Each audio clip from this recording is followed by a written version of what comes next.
going on, guys? It's Cliffy here today, taking on South Africa in our first T20 game. Now, we've actually got quite a new look New Zealand side going into this game, just due to injuries and the fact that a lot of my players are actually out of form. So we'll get into that when it comes about. But we've just swept Australia 4-0 in the current series there. We've got T20 series, I think, against South Africa and then Sri Lanka twice, actually. So very interesting. And our A side's actually going and playing out in Sri Lanka now as it is. So it'll be interesting to see how some of those guys do against some of the Sri Lankan A guys, who some of them may or may not be able to make the T20 squad. It just depends. But Hamish Rutherford started off well here. So has Martin Guptill. And this has been a solid start for us. And this is what we've needed. We've needed a good solid start at the top of the order.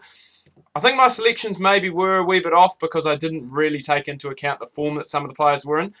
Saying that, though, everyone did have a pretty good series against the Australians. I mean, Hamish Rutherford scored a couple of tons up the top. Guptill was good. The bowlers were good. The bowlers' form's still good.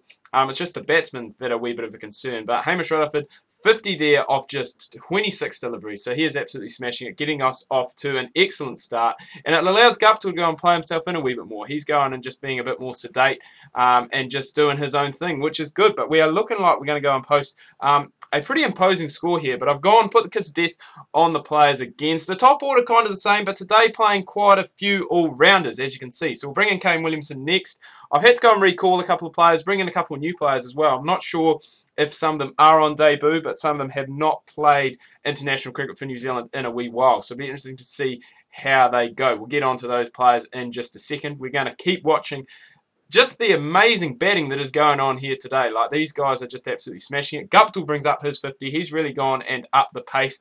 50 off, I think it was 33 before he faced that dot ball. And so he's continuing to go. Kane Williamson just doing what he does best, and that is scoring runs. He'll be scoring them elegantly, no doubt. He'll be making it look real good. There's a 50 partnership just like that in 29 balls. And we are putting on a pretty good show here. We are in touch of a good 200 score here, especially if we start to accelerate towards the end, which is what I'm actually going to do now. I'm going to put the aggressiveness up. Hopefully it doesn't come back to bite me. Hopefully it doesn't come back and, you know, we lose these two in some early wickets, but it doesn't seem to be that case. Kane Williamson, fastest 50 today, just 24 deliveries. No sixes, but 8 fours. He has obviously been running very well between the wickets. And as I said, just putting on a show here today. Especially against the spinner, just absolutely taking him apart. And he is just motoring. Like, he has gone, he has picked up his rate again. And he's one of those players, I think Kane Williamson's a bit of an underrated player when it comes to both T20 and one-day cricket for New Zealand. Like, he's one of those guys who, yeah, he's not going to go out there and be your big hitter, smash all your sixes for you and stuff like that. But he's a guy who'll nudge it around, who'll play it into gaps, who'll run hard between the wickets. He'll pick up runs in fours.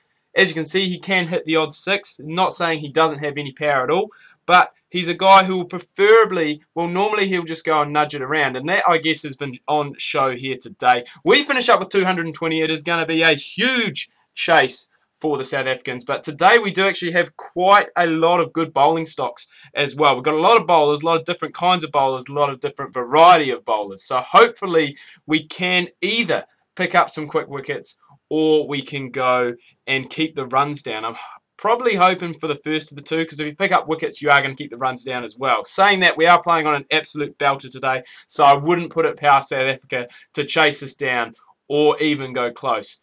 As I said, we probably needed that to go our way, that LBW shout. If we can pick up that catch, which we have done, we picked up Richard Levy. Now, he is a dangerous player. He is a guy. He actually scored 100 against, I think it was like a Canterbury 11, shall we say, when South Africa came and toured here not too long ago, I think. And it was, well, no, it must have been a wee while ago, because I think it was just after we had the Quakes, because I've actually got a shirt at work from one of those games from Ryan McCone, which is quite cool. But we've done our job here in the power play. These guys have been economical. Bracewell probably bowled one too many overs for me than I would have liked, but hey, he picked up a wicket. He was pretty sharp. Tim Sally, even sharper. He has come on and picked up a wicket first ball. We've got two relatively new batsmen at the crease. JP Dumney is another guy who I highly rate, just as a cricketer all round. Like, he's a guy who, I don't know, I just don't know where to start with him. He is just a guy who can do it all, you know. He's a good all-rounder. He captained the Delhi Daredevils this season.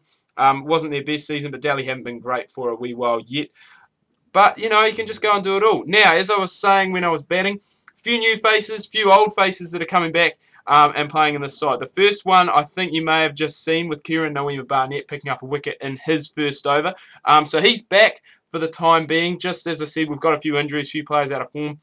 And this is really a chance for him to go and stake his place, you know, in that middle order. Because that middle order, when you think about it, Ross Taylor and Brendan McCullum mustn't have too long left in their international careers. And to have a guy in there batting at number, you know, you could bump people up. You could put Daryl Mitchell. He's probably going to go up and bat at number 4 when Ross Taylor retires for me or starts to go out of form.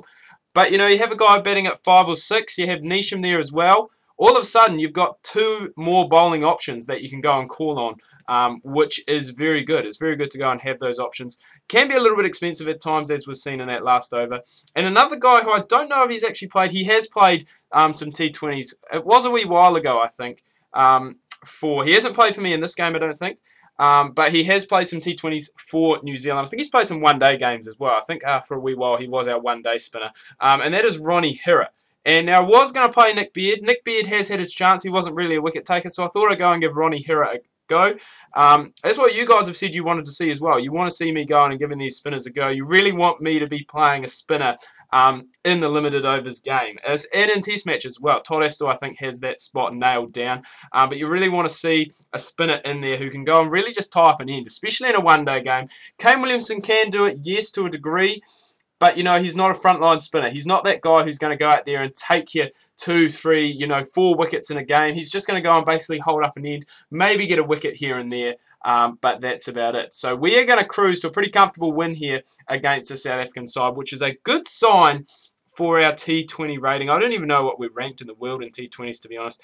Faf du Plessis played a bit of a captain's innings. He has stuck around for a wee while, but no longer. Mitch McClenaghan has picked him up off the second to last ball of his third over. And we just have the 1 over left, which is going to be bowled out by Dougie Bollinger, who's one of those guys. Dougie Bollinger, for me, is one of those guys. I don't know if I've talked about it in previous episodes, but he's kind of the guy who just, you know, he just slides under the radar for me. I mean, in tests, we've got Tim Southee and Trent Boult, obviously, and then Bracewell normally most of the time is my third seamer.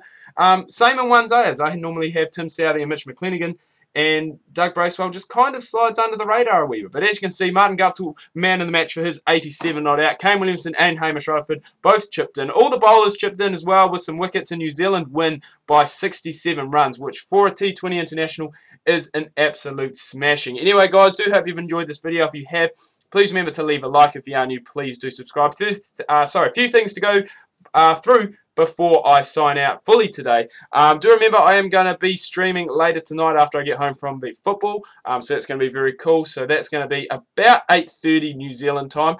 So FIFA pack openings, make sure you tune into that. Later today we're going to have some Dutch domination. No, I didn't do that last week. I am sorry about that, but it is going to be back for this week. That's all we got time for. See you later tonight for both the stream and the other upload. Hope you've had a good weekend,